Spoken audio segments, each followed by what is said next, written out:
When it comes to longevity, we've all been led to believe that it's all about health.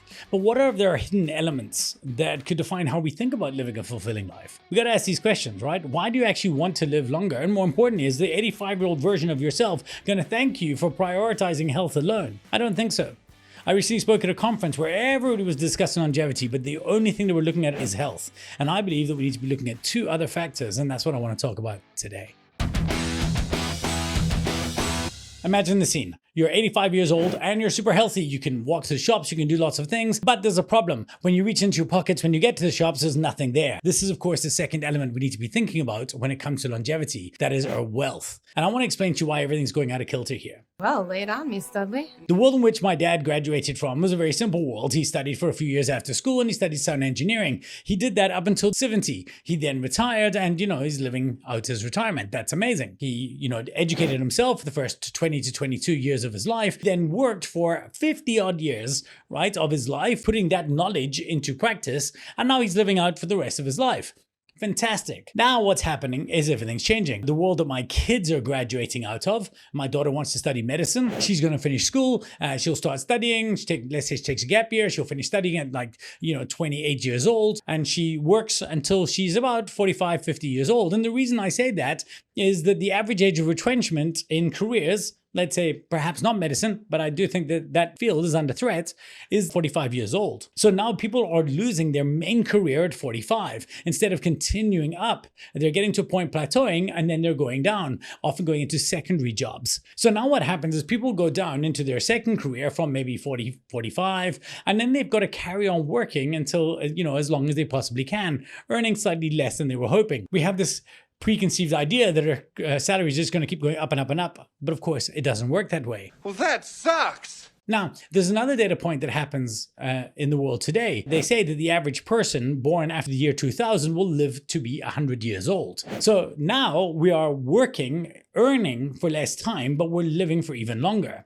Now, this is something we've not fully thought through. Maybe AI will have an idea, maybe some form of universal basic income will come into play. But for now, that is something we have to think about. All right, but even that, let's say I'm healthy enough to stay alive and wealthy enough to keep living, there's still something else.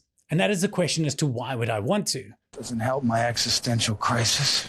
And this is the third part of the Venn diagram. Why would you want to keep living and what makes people want to stay alive? I used to have a view of the world that was very, very simple. I thought we lived a single life, you're alive and then you die, boom. Then I realized, as I got into my 40s, that actually we live two lives. The first life we live is the life we live of innocence. That is where we realize that we're living and everything's fantastic. And we never really think very, very much about the idea of dying. But then we get into the second phase. And then the second phase of our life is when we realize, oh shit, from innocence to mortality. We now realize that we're mortal and we realize that this life will end. And in fact, for a lot of us, we realize that we're closer to the end than we are to the beginning. That's problematic. And that makes you start to worry about what is it you want to do. So I don't believe it's just two lives anymore, though. I believe there's actually three. And I think this is fundamentally important. I think that if you imagine that there's a beginning life where you're on the way up, and then you realize you're dying, and then you're on your way down. Now, some people, the curve they do is straight down, and then they stop, and then they wait, and then they run out of reasons to stay alive, and they're just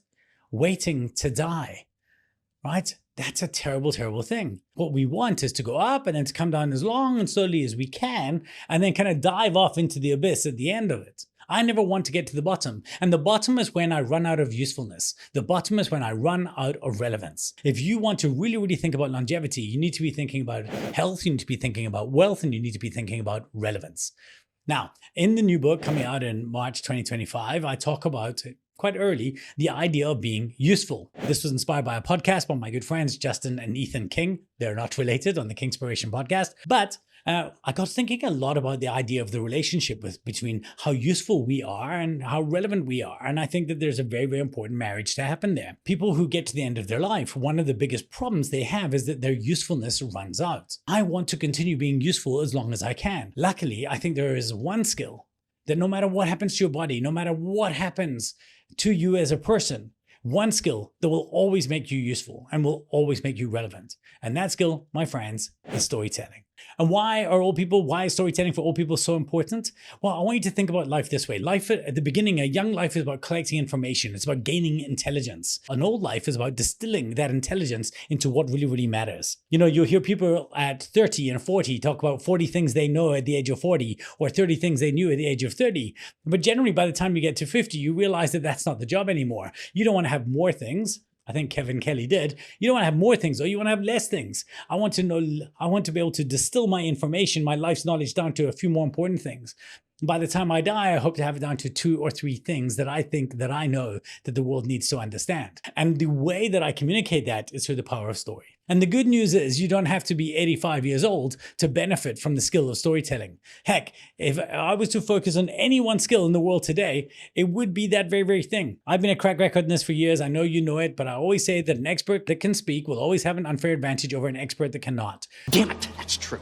Your ability to communicate is everything. And in a world of AI, where the commodity aspect of your job is no longer going to be enough to differentiate you, you need to differentiate as well. And you know what? I was on a webinar with Scott Galloway yesterday where he did his predictions. And sure enough, he agrees.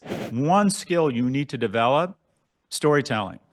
Take every opportunity to speak in front of other people. Take every opportunity to become a decent writer. Figure out what mediums you're good at. Are you good on TikTok? Are you good on the phone? Are you outstanding on texting? You have to, I don't care if you're Maya Angelou, Helmut Kohl, Jeff Bezos, or Madeleine Albright. Don't know where I got her. She's been dead for several years. If you want to be really successful, you have to be able to stand in front of a group of people or send them a memo that outlines your argument, your position, and moves them to action. So that's the skill of the future, and we want to help you dial into it. I really do believe that we have got to become better at this, and there are building blocks and understanding. This doesn't mean, by the way, just telling your own story. It means understanding the very essence of how to tell stories better.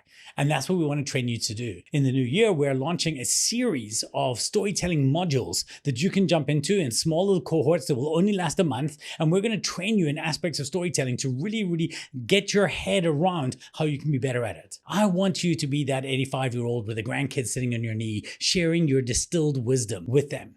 And the story is the ability to do that. So what I want you to do is to scan this QR code that's right up here. That's going to take you to my newsletter. I promise you it's not spammy. You can get out of it any other time.